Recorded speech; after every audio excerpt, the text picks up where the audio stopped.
Ah, O tá. filho não levará a maldade do pai. Isso aí tudo, eu sei que ele quer falar um pouco sobre a questão de um falso conceito que muitos criaram de maldição hereditária. Uhum. Por que, que a criança, sendo inocente, pagou pelo erro do pai culpado? Sim. Beleza?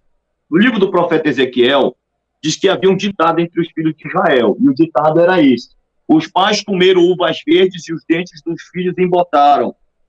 O profeta Ezequiel corrige esse erro dizendo: o filho não levará a maldade do pai, nem o pai a maldade do filho, porque a alma que pecar, essa morrerá. Aí a pergunta que ele faz: na Bíblia diz que os filhos não devem pagar pelo pecado e pelos erros dos pais. Então, essa pergunta do chat aí, do Ricardo Rodrigues, é feita a partir da concepção e da ideia que ele tem do profeta Ezequiel.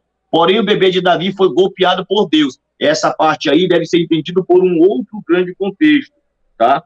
Uhum. Que diz aqui o seguinte, Êxodo capítulo 20, versículo 5, muitas pessoas, elas não entendem esse texto aqui que fala sobre o que seria, cadê o Êxodo? Versículo 5, vamos lá. Tá usando o Veja Logos, bem, né? O Logos é uma ferramenta poderosa, gente, de é, exegese. por exemplo, Vamos lá. existem alguns pecados que não são tratados de forma como se fossem pecados transmitidos hereditariamente, mas são pecados que os pais e filhos eles vivem sofrem essa sentença de justiça e de juízo divino de forma juntas. Por exemplo, o pecado aqui da idolatria, por exemplo aqui, não adorarás, né, não farás para ti mais escultura em semelhança alguma do que é em cima dos céus, nem debaixo da terra, não as adorarás, nem lhes dará culto, porque eu sou o Senhor teu Deus, Deus zeloso, que visita a iniquidade nos filhos, dos pais, nos filhos. Essa questão aqui, né, al-banim, essa questão aqui nos pais, nos filhos, essa preposição al, que é sob, contra ou para, ele pode ser, conforme o Carlos Oswaldo Cardoso Pinto, no Manual de Sintaxe Hebraica, essa preposição al, ele pode ser uma função de adjunto adverbial de companhia, tá? Então, não é sob, contra ou para. Ele tem um sentido adverbial de companhia, ou seja, vou explicar do ponto de vista linguístico e depois, obviamente, do ponto de vista teológico. E toda teologia séria deve se originar a partir da perspectiva do ponto de vista linguístico. Então, sou Deus zeloso que visita a iniquidade dos pais com os filhos. Vou repetir. A tradução que foi feita, né, foi feita uma tradução baseada uma classificação gramatical básica e, na verdade, foi feita uma tradução, como se diz, uma tradução possível, né, baseada, obviamente, na preposição al, que pode ser também nos, para, sobre. Então, de fato, pode ser. Mas, fazendo uma tradução possível, sou Deus zeloso que visita a iniquidade dos pais com os filhos. E Deus está tratando aqui, Êxodo 25, sobre o pecado de idolatria. Agora, vamos lá. O pecado do bezerro de ouro.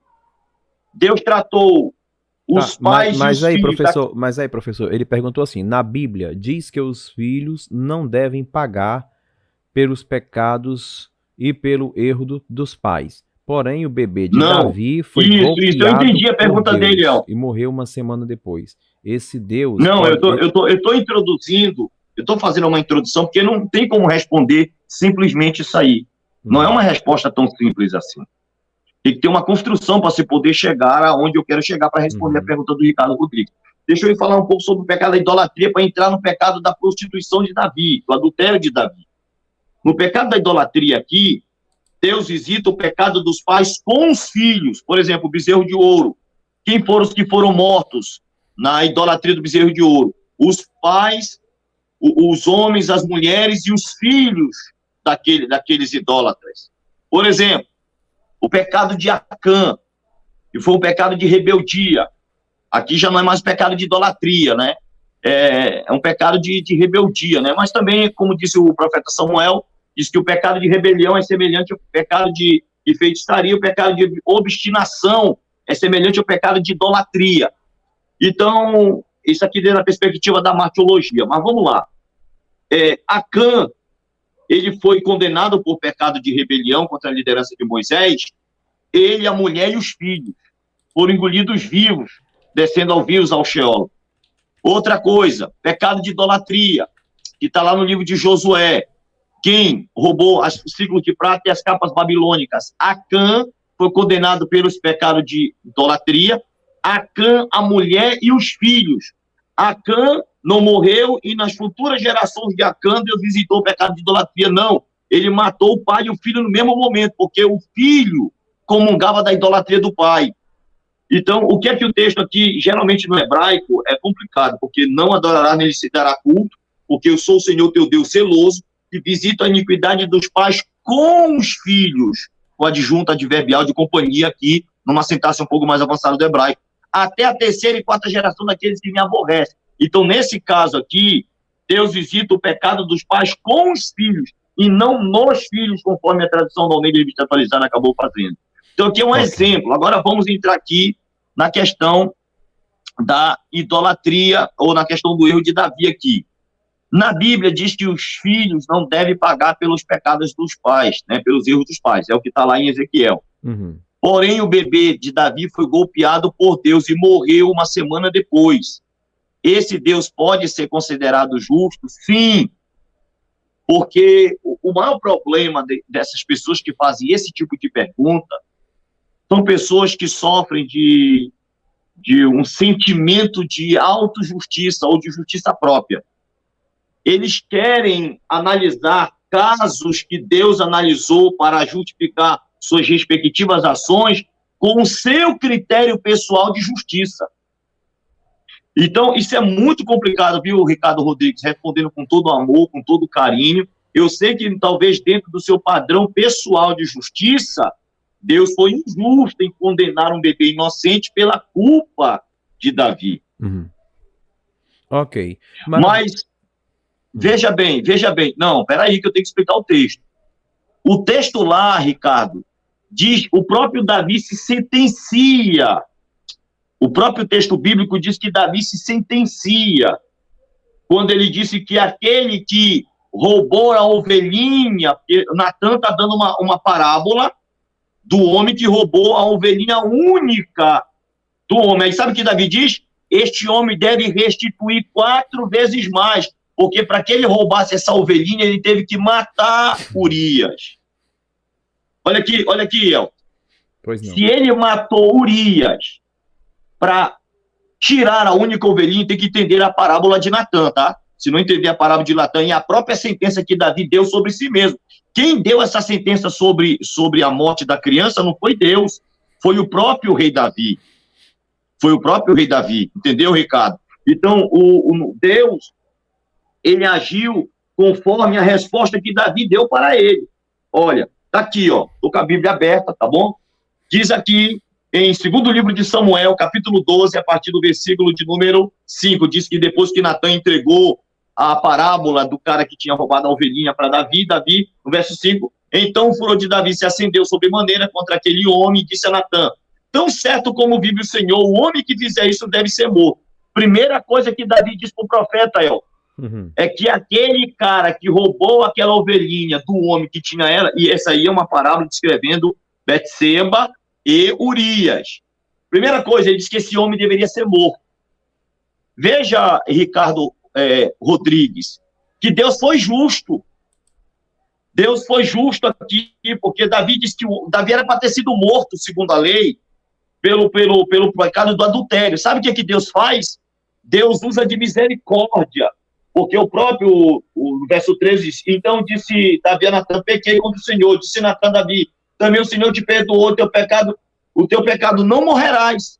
Olha, Davi tinha dito que ele morreria, Deus disse, não, tu não vai morrer. Na justiça de Deus, ele usa de misericórdia para com o rei. Só que aí tem uma outra sentença. É muito complicado quando a gente elabora perguntas baseadas em perspectivas isoladas, de textos isolados. Veja o verso 6. E pela cordeirinha restituirá 4 vezes, porque fez tal coisa e porque não se compadeceu. Olha aqui, capítulo 12, 2º livro de Samuel, a partir do verso 6, o próprio Davi se sentencia, diz que pela cordeirinha ele pagaria quanto?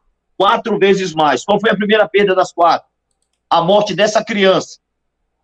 Qual foi a segunda perda desses 4? Amnon estuprou Tamar. Qual foi a terceira perda desses 4? Amnon foi morto por Absalão. Qual foi a quarta restituição por esse pecado que Davi cometeu? Absalão faz rebelião contra o rei e é morto, pendurado pelos cachos do cabelo, perfurado pelo exército do general de Davi. Maravilha, então, professor. A criança morreu porque o próprio Davi ele deu contra si mesmo essa sentença. Então, se você entender teologicamente o contexto imediato, você não vai ter nenhum tipo de problema com o texto bíblico e não vai dizer, meu Deus, tem contradição. Uma hora o texto bíblico diz que o filho não levará o maldade do pai, depois a criancinha foi morta pelo pecado de Davi. Olha, a gente tem que ler o texto direito, pessoal. Maravilha, professor. Deixa eu falar para vocês, com todo o meu carinho, com todo o meu amor. A área de exegese, de hermenêutica, de interpretação de texto, é minha área de ensino. Eu ensino esta área aí, entendeu? Então, valeu pelos 10 contos aí de chat. Tamo junto em nome de Jesus. Tamo Valeu, junto, querido pessoal. Ricardo, ele está agradecendo o Elton, maravilha. Eu não tenho esse gabarito do professor Rafael Rocha, portanto, eu não teria sido tão vasto nas palavras. Eu teria falado de uma forma mais sintética por conta das minhas debilidades. Eu diria de forma singela o seguinte: eu diria que Deus ele é soberano em relação ao ser humano, né? Então, os evangélicos, os religiosos, interpretam Deus como um ser soberano. E isso implica em quê? Implica num distanciamento cognitivo, uma distinção terrível entre uma cognição humana, entre todos os construtos que compõem o ser humano e algo que está transcendente, algo que está além da compreensão humana. Então, quando eu olho para o fenômeno justiça, logo eu preciso saber que a justiça é justiça nas minhas lentes. Quando eu olho para um evento desse nas Escrituras, onde Deus pune Davi, vamos assim usar a linguagem mais literal, pune Davi, quando permitindo com que o seu filho venha a ser morto, com que coisas drásticas venham a acontecer dentro da corte para lhe atingir como consequência dos seus atos. Isso, na visão holística dos religiosos, é a punição de Deus e, de um certo modo, hereditário, né? Pode ser sim. Então, é basicamente isso, eu responderia isso, né? Que Deus ele tem uma ótica e o homem tem uma ótica pequenininha. Então, os cristãos religiosos entendem que a ótica do homem é uma ótica limitada e a de Deus ela é transcendente, ela é fora do tempo, ela é atemporal, quer dizer, então é atemporal, ela não se restringe, ela não se aplica a uma cultura peculiar. Não, ela é